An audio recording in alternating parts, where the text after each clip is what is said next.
Hello, friends.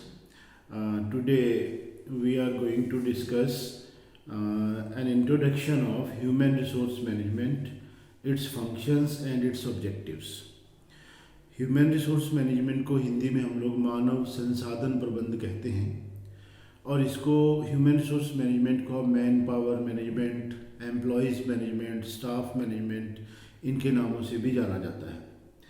तो शुरुआत में हम ये बात करते हैं यहाँ पर कि देखिए, कोई भी संस्थान है, चाहे वो व्यापारिक है या गैर व्यापारिक है, whether that is business organisation और नॉन बिजनेस ऑर्गेनाइजेशन, उसमें जितने भी रिसोर्सेज हैं, चाहे वो मशीनरी है, चाहे वो प्लांट है, चाहे वो फर्नीचर है, वो तब तक प्रॉपरली यूटिलाइज नहीं होंगे जब तक हमारे पास प्रॉपर सेटिस्फाइड और स्किल्ड ह्यूमन रिसोर्स पावर ना हो, मैन पावर ना हो हमारे पास। तो इसलिए जो मानव संसाधन है उसका कुशल होना और उनको सही तरीके से रखना, ये एक बहुत इम्पोर्टेंट कार्य है। तो जितनी भी मानव शक्ति, मैन पावर, ह्यूमन रिसोर्स किसी भी संस्थान में कार्य कर रही है, उनसे संबंधित जितने भी कार्य हैं सारे के सारे ह्यूमन रिसोर्स मैनेजमेंट के अंदर, मैन पावर मैनेजमेंट के अंदर आते हैं। और आप ये देखेंगे कि जितनी भी बड़ी बड़ी कंपनीज हैं, सब में एचआर डिपार्टमेंट अलग होता है, ह्यूमन रिसोर्स डिपार्टमेंट अलग होता है। तो ये एक मैनेजमेंट का अभिन्न अंग है इसमें, क्योंकि देखिए, हम लोग ये कहते हैं कि management is getting the work done from others, और हम लोग कहते हैं right man eight right job.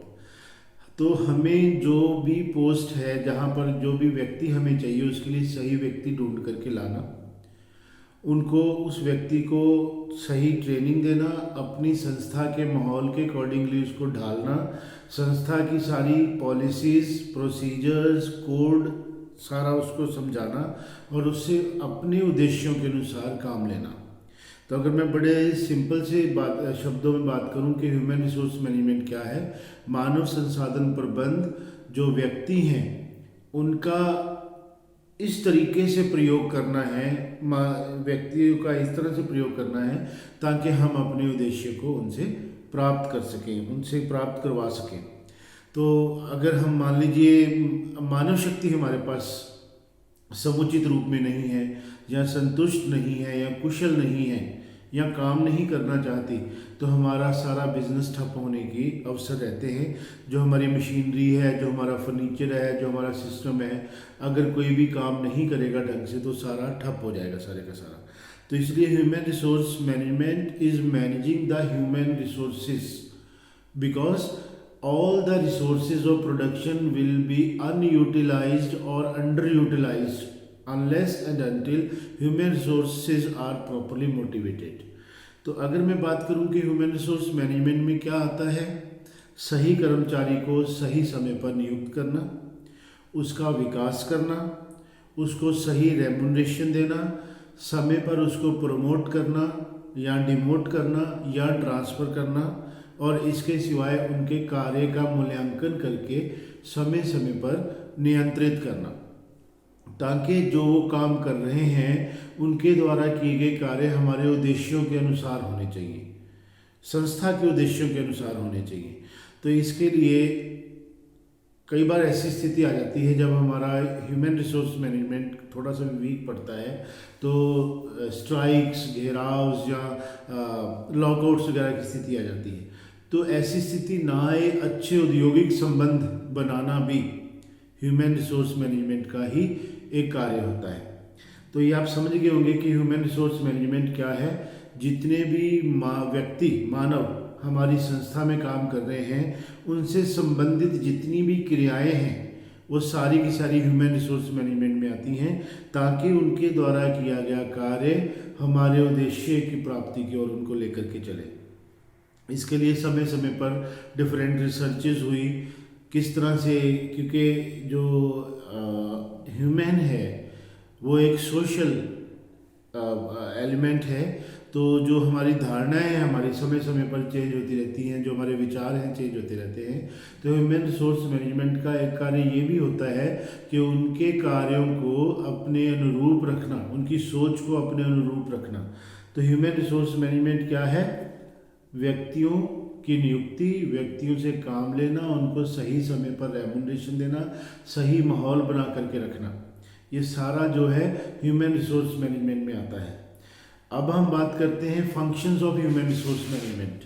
Function of human resource management में अगर मैं बात करूं तो सबसे पहला फंक्शन है मैन पावर प्लानिंग। इसको आप ह्यूमन रिसोर्स प्लानिंग भी कह सकते हैं, एचआर प्लानिंग भी कह सकते हैं। मैन पावर प्लानिंग में क्या किया जाता है, क्या फंक्शन है ये ह्यूमन रिसोर्स मैनेजमेंट का? ये प्लानिंग करना कि हमें आने वाले समय में कब कितनी मैन पावर की ज़रूरत होगी और किसको हमने हटाना है, किसको नया रखना है। जो मैन पावर हमें चाहिए होगी वो किस प्रकार का हमें व्यक्ति चाहिएगा, उससे हमें हमारी अपेक्षाएं क्या हैं, उसकी जॉब प्रोफाइल क्या रहेगा। तो सबसे पहले हम इन एडवांस ये प्लानिंग कर लेते हैं। जैसे मैं आपको उदाहरण देता हूँ कि आने वाले समय में मान लीजिए कोई हमारा कर्मचारी रिटायर होना है, तो जिस दिन वो रिटायर होगा हम उस दिन नया बंदा ढूंढने नहीं जाएंगे, नया ऑफिसर ढूंढने नहीं जाएंगे। इन एडवांस हमें प्लानिंग करनी है, एडवर्टीजमेंट दे देनी है और इंटरव्यूज़ ले लेने हैं, ताकि जब जिस दिन वो रिटायर हो उस दिन हमारे पास एक नया बंदा उसकी रिप्लेसमेंट में हमारे पास अवेलेबल हो। काम नहीं रुकना चाहिए। इसके सिवाय बिजनेस में हम लोग देखते हैं कुछ ऐसे साइकिल्स आते हैं जब हमें प्रोडक्शन ज़्यादा करनी होती है कुछ टाइम के लिए, और उस प्रोडक्शन को ज़्यादा करने के लिए मैन पावर भी ज़्यादा चाहिए होती है। तो ये आइडेंटिफाई करना कि आने वाले टाइम में किस मंथ में हमें कितने लोगों की ज़रूरत होगी, किस प्रकार की उनकी स्किल्स होनी चाहिए, उनको कहाँ से अपॉइंट करना है, उनको कितनी सैलरी देनी है, ये सारी चीज़ें हम अपना प्लानिंग करके रखते हैं। तो this is first function of the man power planning. Human resource management का सबसे पहला function man power planning. Human resource management का सेकंड फंक्शन होता है man power organising and directing. Man power को ऑर्गेनाइज करना, आपने मान लीजिए आपने प्लानिंग करी कि हमने जून के महीने में इतने लोगों को इसी पोस्ट पर अपॉइंट करना है। आपने अपॉइंट कर लिया। अपॉइंट करने के बाद एक बहुत ही महत्वपूर्ण कार्य होता है उनका जॉब प्रोफाइल उनको समझाना कि आपको किस लिए नियुक्ति करी गई है, आपकी ड्यूटीज़ में क्या क्या आता है, आप किस पोजीशन पर काम करेंगे, आपका बॉस कौन होगा, आप किसके बॉस होंगे, ऑर्गेनाइजेशन में आपकी पोजीशन क्या है, आप किस पोजीशन पर बैठ कर के काम करेंगे, आपसे संस्था क्या एक्सपेक्ट करती है, हमारा कोड ऑफ कंडक्ट क्या है, काम आपने किस तरह से करना है, और इसके साथ साथ आपकी रिस्पॉन्सिबिलिटीज़ क्या हैं और उन रिस्पॉन्सिबिलिटीज़ को पूरा करने के लिए आपके राइट्स क्या होंगे। तो ऑर्गेनाइजेशन चार्ट जो होता है मैनेजमेंट में, किसी भी ऑर्गेनाइजेशन में, उसमें उनकी कहाँ जगह होगी ऑर्गेनाइजेशन में चार्ट के अंदर, वो उनको समझाना, उनकी ड्यूटीज़, उनके राइट्स उनको समझाना, this is known as man power organising. और डायरेक्टिंग, जब वो काम कर रहा है तो समय समय पर उसको निर्देश देते रहना, डायरेक्शंस देते रहना, ये चेक करते रहना कि उसकी जो एक्टिविटीज़ हैं, उसके जो काम हैं, वो उस अनुरूप हों जो हमारे उद्देश्यों की तरफ जा रहे हों। कहीं उसका कोई ऐसा काम ना हो जो हमें हमारे ऑब्जेक्टिव्स के अगेंस्ट लेकर के जाए।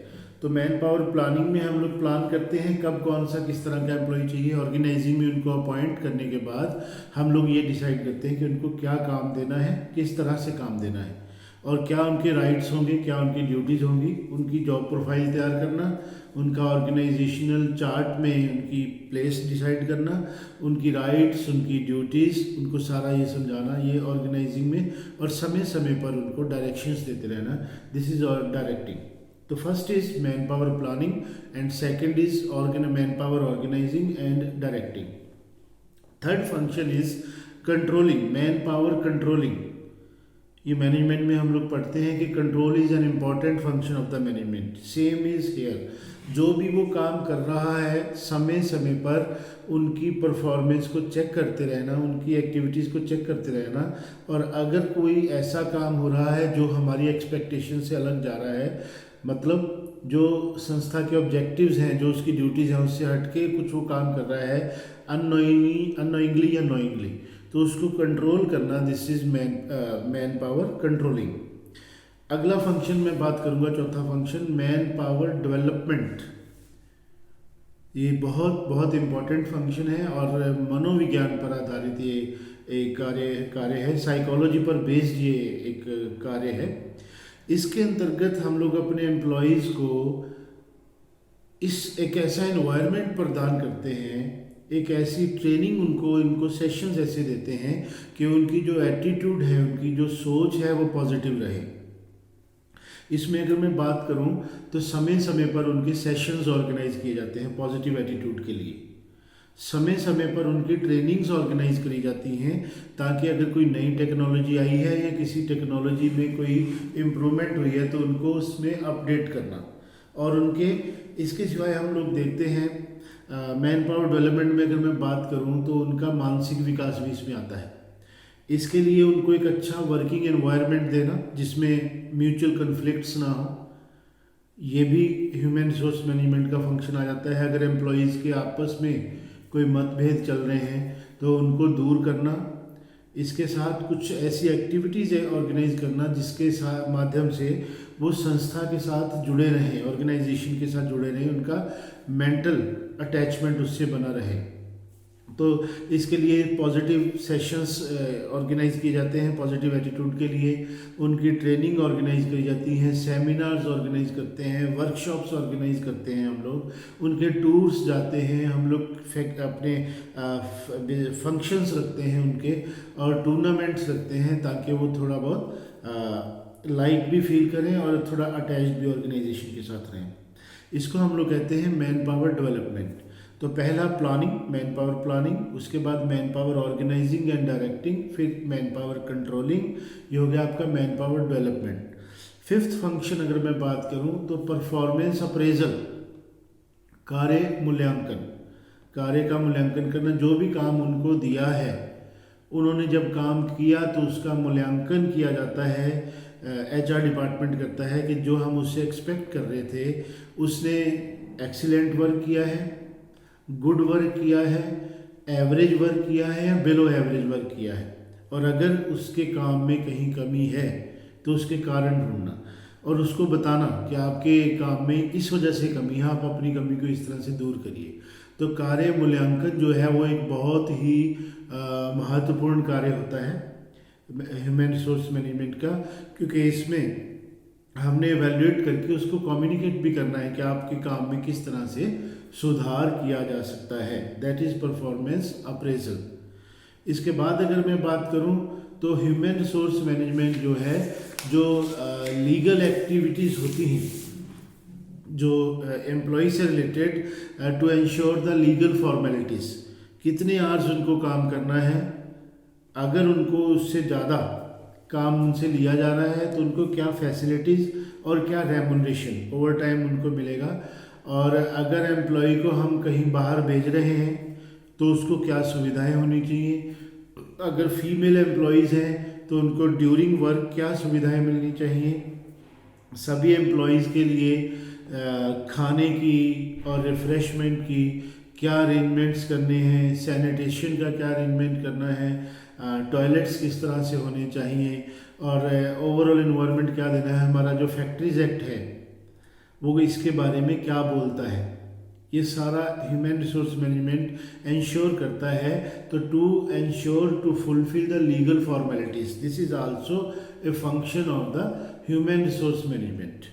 और अगला और इम्पोर्टेंट फंक्शन अगर मैं आपको कहूँ तो that is to ensure the monetary benefits, उनका रेमुनरेशन जो सैलरी है सही कैलकुलेट हो, सही समय पर उसकी पेमेंट हो, जो अमाउंट बनता है उनको वो पे किया जाए, और अगर उनका कोई बोनस बनता है वो उनको दिया जाए।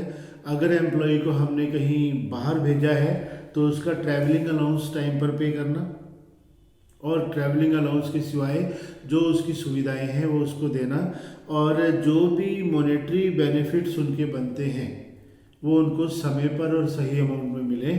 ह्यूमन रिसोर्स मैनेजमेंट में इनकी अटेंडेंस मेंटेन करना भी आता है, छुट्टियों का रिकॉर्ड मेंटेन करना भी आता है, एडवांसेस ले रखे हैं तो उनका रिकॉर्ड मेंटेन करना भी आता है, और एडवांसेस की डिडक्शन सैलरी में से ये भी करना होता है।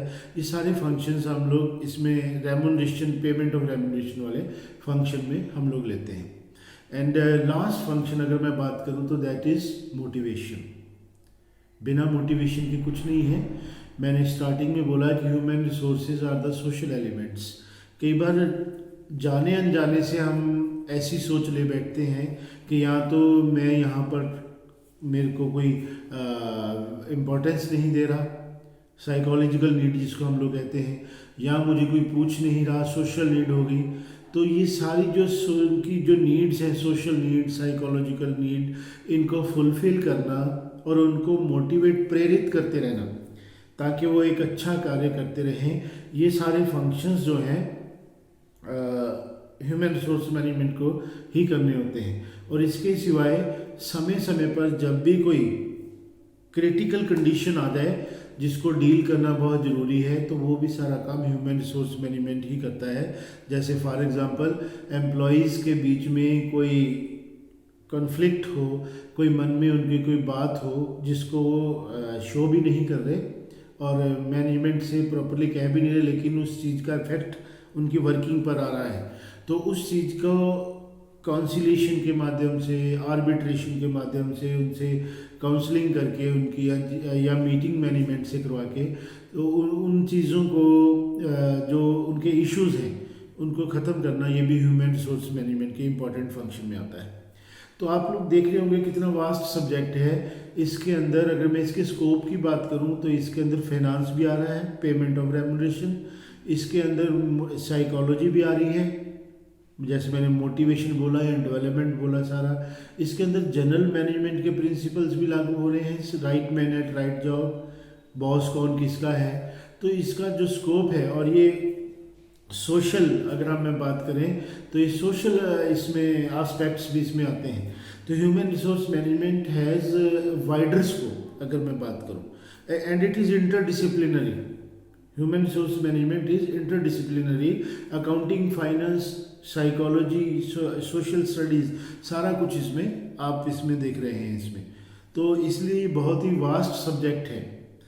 अब बात यह है कि why the human resource management is done, what is it's objective, इसका पर्पस क्या है। पर्पस मैंने भी आपको बताया कि एक एम्प्लॉय तभी अच्छा काम करेगा जब वो खुद मोटिवेटेड होगा। तो हमें अपने एम्प्लॉयज़ की जो फौज है, जो हमारी जो टीम है, उसको हाईली मोटिवेटेड रखना है हमने, ताकि वो संस्था के लिए अच्छे मन से काम करें। और उनका दूसरा objective to make full use of their knowledge and their art. उनके अंदर जो भी ज्ञान है, उनके अंदर जो भी कला है, उसका पूर्ण रूप से प्रयोग करना है संस्था के उद्देश्य के लिए। अगर हम नहीं उपयोग कर पा रहे हैं तो इसका मतलब हम अच्छी मैनेजमेंट नहीं कर पा रहे हैं। हर एम्प्लॉयज़ की कुछ क्वालिटीज़ होती हैं, कुछ उसके अंदर आर्ट होती हैं, उसको देख करके उसको सही जगह पर, right man eight right job, उसको यूज़ करना, ये सारे का सारा जो है ह्यूमन रिसोर्स मैनेजमेंट का ऑब्जेक्टिव होता है। प्रॉपरली मोटिवेट करना और उनकी नॉलेज को प्रॉपरली यूज़ करना। और अगर मैं बात करूं तो ह्यूमन रिसोर्स मैनेजमेंट का एक मेन ऑब्जेक्टिव होता है satisfaction of employees, mental satisfaction of employees during work. ये एनालाइज करते रहना कि एम्प्लॉयज़ का सोच कैसी चल रही है, उनको किस तरह से हम अपने प्रति, अपनी संस्था के उद्देश्य के प्रति आकर्षित कर सकते हैं, उनको वर्क सेटिस्फेक्शन किस तरह से मिलेगी। तो इसके लिए हमें प्रॉपर एनवायरनमेंट देना होता है उन लोगों को, ताकि जब वो काम कर रहे हैं तो उनको प्रॉपर एनवायरनमेंट मिले, उनके काम की इम्पोर्टेंस उनको नज़र आए। और ह्यूमन रिसोर्स मैनेजमेंट एम्प्लॉयज़ से तभी बेटर काम ले सकता है जब उनको बेटर ट्रेनिंग मिलेगी। तो फ्रॉम टाइम टू टाइम उनको ट्रेनिंग्स देते रहना, this is an important function. उनको कोई नई टेक्नोलॉजी आ रही है उससे अवगत करवाना, उनको कोई सेमिनार्स, कोई वर्कशॉप ऑर्गेनाइज करवाना। और ह्यूमन रिसोर्स मैनेजमेंट का एक और इम्पॉर्टेंट ऑब्जेक्टिव होता है to ensure the quality of product, क्योंकि इसका जो प्रोडक्ट है हमारा, उसका जो उत्पादन है हमारी मैन पावर ही कर रही है। तो अगर वो मेंटली प्रॉपरली हमारे साथ नहीं जुड़े होंगे तो वो प्रॉपर मैनेजमेंट नहीं कर पाएंगे, प्रॉपर प्रोडक्शन नहीं कर पाएंगे। तो इसलिए क्वालिटी कंट्रोल भी ह्यूमन रिसोर्स मैनेजमेंट का एक ऑब्जेक्टिव हो जाता है। जो प्रोडक्ट है उसमें वो क्वालिटी होनी चाहिए जिस तरह से हम उससे एक्सपेक्ट कर रहे हैं। और मैं बात करूं तो उनके जो मेंटल अप्रोच है उसको रिच करते रहना, उनको मोटिवेट करते रहना, this is also a function of the human resource management. तो ह्यूमन रिसोर्स मैनेज दूसरा, उनकी मॉनेटरी और नॉन मॉनेटरी जो फैसिलिटीज़ हैं उनको टाइम पर हमने देते रहना है। ये भी उनका ऑब्जेक्टिव है, क्योंकि अगर सैलरी लेट मिलेगी या बोनस टाइम से नहीं मिलेगा या प्रॉपर अमाउंट नहीं मिलेगा सैलरी या बोनस का, तो धीरे धीरे वो उनकी मेंटल डिफरेंसेस शुरू हो जाएंगे। तो इसलिए उनको मॉनेटरी एश्योरेंस भी देना बहुत ज़रूरी है।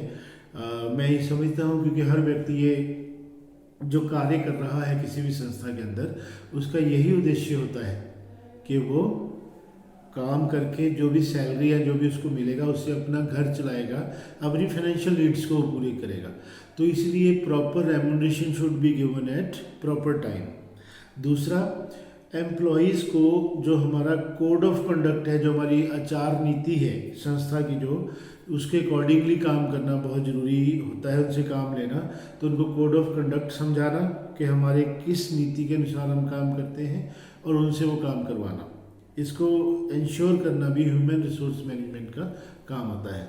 तो आज हमने कवर किया है कि what is human resource management, human resource management के फंक्शंस क्या होते हैं और ह्यूमन रिसोर्स मैनेजमेंट के ऑब्जेक्टिव्स क्या होते हैं। Thank you very much.